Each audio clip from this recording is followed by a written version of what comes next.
creating a leather tie. Look what I'm working on today.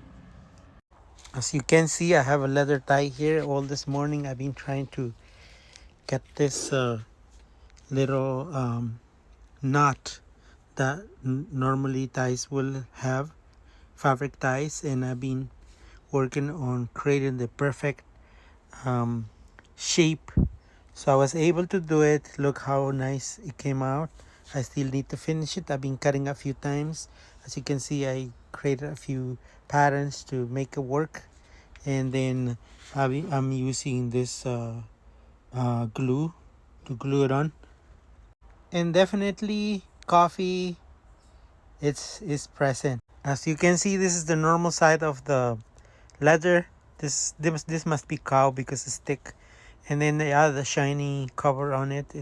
They call it coated coating or something like that.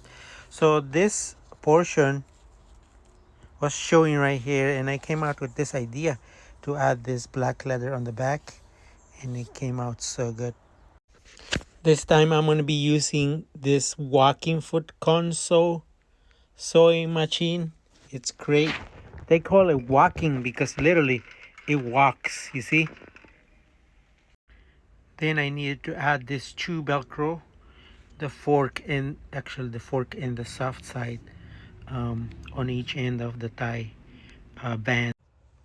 Are you guys ready to see the final product? Here it is.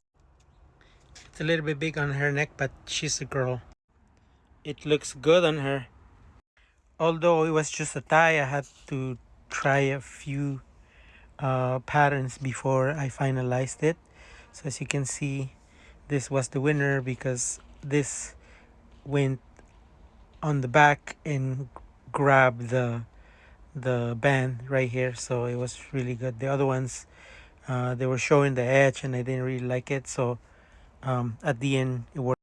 See how clean is the top? It looks great. So love it. I showed you how I finished the inside, and then also added the velcro on the back. See, this is the velcro, and it's adjustable.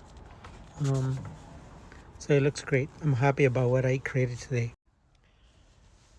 The tie came out so good. Hopefully you guys all like it.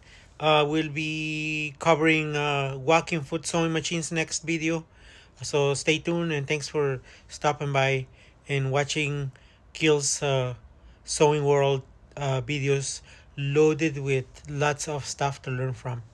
Thank you so much, guys. Have a great day.